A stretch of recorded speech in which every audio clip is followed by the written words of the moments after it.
My name's Greg Remke. I work with a nonprofit, Economic Thinking. I've been researching nutrition and public health. My paper here will be on the federal dietary guidelines and the energy theory of obesity. This is a tale of two public health theories and how they got locked in with U.S. institutions, the pharmaceutical industry, food companies, the medical profession, university nutrition departments, and critics say, researchers say that this is the cause of our obesity diabetes epidemic and contributed to the severe COVID. So I'm drawing from a paper for the Goodman Institute, Did Government Make Us Fat? I've posted on this, overweight, blame energy balance theory and dietary guidelines. And a background on this, we've had a surge of entrepreneurs and enterprises that have exited the formal healthcare system, setting up direct primary care, billing people directly, and promoting either in person, and a lot of it is online with health coaches, people to do nutritional intervention therapy for their diseases rather than the standard pharmaceutical and surgical approaches.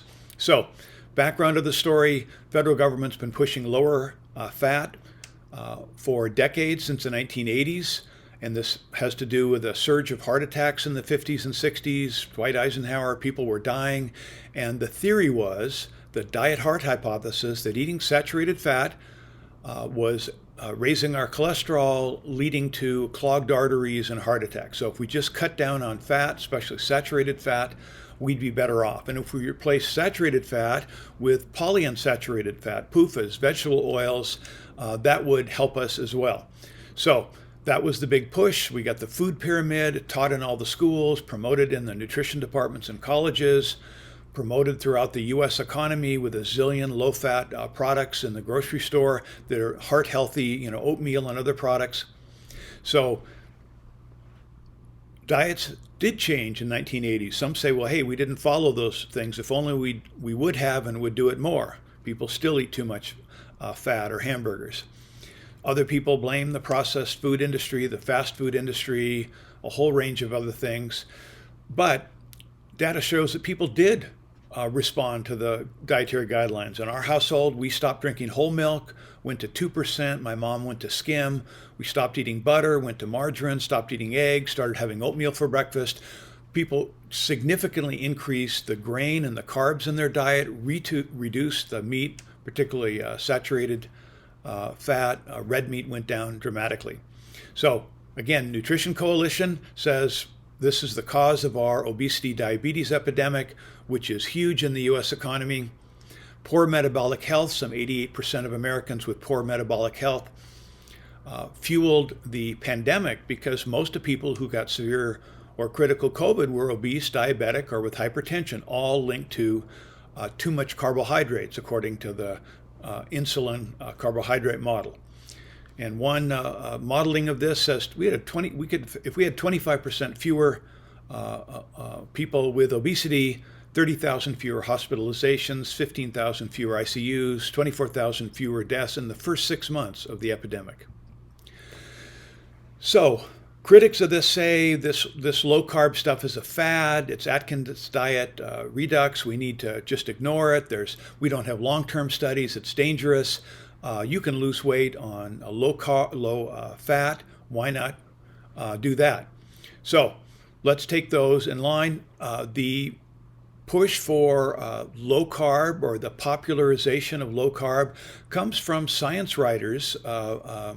Gary Taubes, first with a New York Times Magazine article, Has It All Been a Big Fat Lie?, which reached a huge audience. His book, Good Calories, Bad Calories, in 2008. And then Nita Teicholz's Big Fat Surprise. When Taubes' Good Calories, Bad Calories came out, he interviewed everybody who was promoting low carb, and there were just a few dozen. Now there are hundreds and hundreds and hundreds that have converted themselves, mostly as they got fat and they couldn't lose weight following the eat less, exercise more standard recommendations, and they couldn't, and they found that lowering carbs in their diet helped them lose weight. So over the last 8 years, we've had this booming direct primary care business of prescribing dietary changes. for obesity and diabetes in the US and UK, elsewhere around the world, and Argentina and Mexico to some extent as well. There have been dozens, hundreds of books advocating low carb with low carb diets or recipes, conferences. I'm going to one in Salt Lake City in a couple weeks, keto conference. But critics say there's no RCT studies, no randomized control trials. Well, it turns out there aren't that many because there were no funding from NIH for some 30 years, no funding of studies of lower carbohydrates to address diabetes and obesity. The Ansel Keys 7-country study, as I mentioned, promoted this saturated fat hypothesis. He studied 7 countries where they ate less fat and they had less heart attacks. Turns out he originally did a 22-country study and he left out all the countries where there wasn't an association. But the McGovern hearings passed the federal dietary guidelines, and that's what America followed, and critics say that's how the obesity epidemic came following that. So let's look a little more at that. Now, it's not a new thing when the claim is that, look, these low-fat diets are a fad, low-carb diets are a fad. Actually, the low-fat diets are a government-promoted fad pushed by some fanatics like Ansel Keys, who were, bullies talking down their people who, with more experience, said it wasn't true. In any case, Atkins' diet, which was hugely popular, wasn't unusual. Gary Taubes writes that Herman Thaler in '61, Calories Don't Count, sold 2 million copies. And he goes through the history of others who popularized, who followed the low carb for obesity. It was well known among doctors that if you reduced the carbohydrates, you had your patients reduce carbohydrates, they'd lose weight. Just like, people in the audience, I've talked to, 50 people in the last couple years who did that and they lost weight. The government's systematically saying that's dangerous, you could die, don't do it. It's crazy. But earlier in the 1700s, it was the French writers on this prescribed reducing carbs for those people who got fat on starchy foods. The Banting Diet, a British undertaker, wrote his letter on corpulence in the 1860s, hugely popular, multiple printings. These ideas went to Germany, where doctors added more science to the sort of informal work of Banting, and it worked. But then World War II wiped out the established German science working doctors. Nutrition came back to the US, where it was an academic study in universities where they had theories but didn't have practice. So the everyday people, doctors, were still prescribing low carb while the doctors were saying, hey, we need to stop fat. We've got this theory. So critics again say to attribute obesity to overeating is as meaningful as to account for alcoholism to people over drinking. It doesn't make sense. So this is the energy balance theory. So there's the low carb versus low fat stuff. Then the energy balance, which said people gain weight because they eat too much and they don't exercise enough. Gluttony and sloth. So it has a religious resonance. And so the accepted theory was people that were overweight, it's their own fault. And if you want to lose weight, your doctor would say you just need to, exercise a little more and eat a little less. Well, that turns out not to work, and it's for various reasons. Maybe we'll come to that if we have time. But the energy balance theory, which is, say, thermodynamics, calories in, calories out, but obesity is not an energy problem. Instead, it is a hormonal problem caused by insulin resistance. When a lot of people's system, when they eat sugar or carbs or fruit, bread, it all turns to sugar, turns to glucose. Their blood glucose shoots up. Insulin then comes out to sequester the blood glucose into the muscles, into glycogen, into the liver. But the liver fills up, then you get fatty liver, and then it's putting calories, carbohydrates into fat cells. So it's a storage system, and it's natural for people eating extra carbohydrates, which is what the government told us to do to reduce heart attacks. So what caused the surge in heart attacks? We don't know. The sugar industry was funding studies to blame the meat and saturated fat industry. The tobacco industry was blaming everyone except tobacco. So you have a lot of behind the scenes on what caused it, but the heart attack rate went down for a time. It's still a serious issue. But Gary Taubes writes about this. This is an article in Stat that comes from a journal article published in September, which just says, better than energy balance theory is carbohydrate insulin model. Let's focus on reducing carbohydrates if you have a problem with obesity, diabetes, cardiovascular disease, high blood pressure. Reducing carbs helps with all of that. In fact, you have to be careful when you reduce carbs if you're on blood pressure medication, because your blood pressure can go down too much. Same with type 2 diabetes. You can lower your blood sugar levels in a couple days. Type 2 diabetes can go into remission in a month or two for some 50% of the people who simply reduce carbs. This is studies coming out of Virta Health and other organizations. Cleveland Clinic is now involved in this with their hiring Mark Hyman. Stephen Finney at Virta Health, Eric Westman at Duke has been researching this since the original Atkins diet. David Ludwig at Harvard Health has posted, the lead author in this study. Now, a lot of these people in the low carb community are also anti-market, anti-food industry, blaming profits, and it's hard to sort out who's crazy and who isn't crazy. And of course, your challenge is to decide if I'm crazy as well.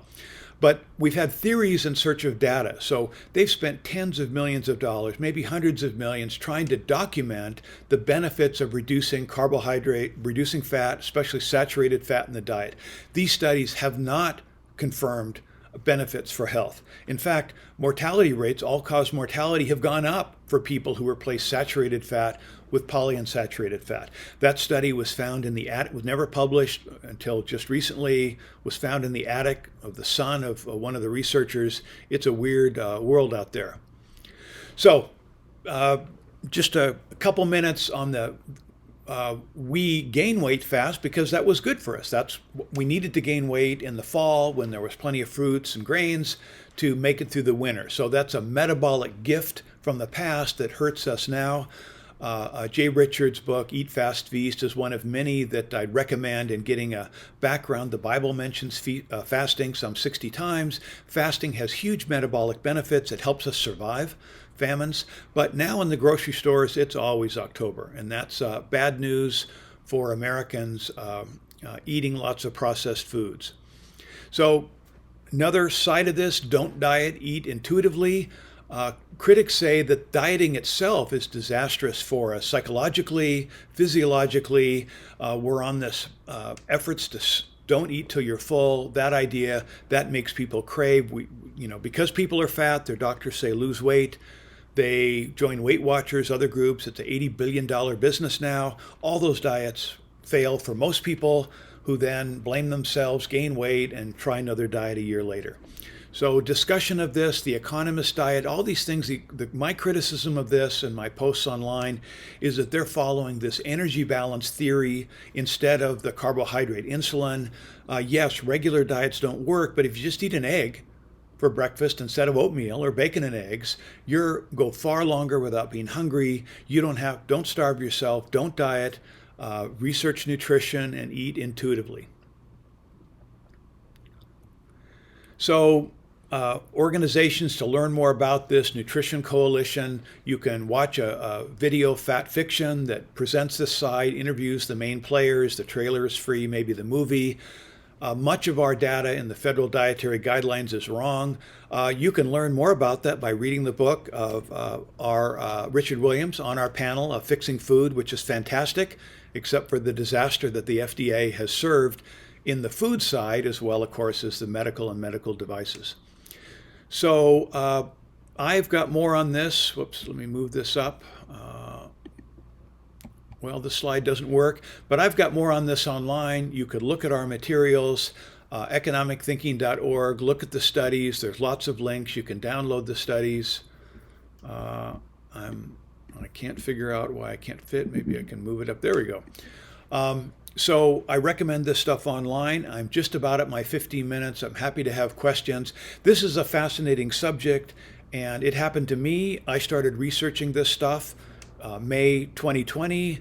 I lost 20 pounds in a month. That's mostly water weight, but I lost my interest in sugar and carbs. I reset my metabolism, lost another 20 pounds over the next 6 months, and now it's almost 2 years later, or a year and a half later, and I feel better, less weight, especially less visceral fat. I talk about measuring and using a halo and a scale.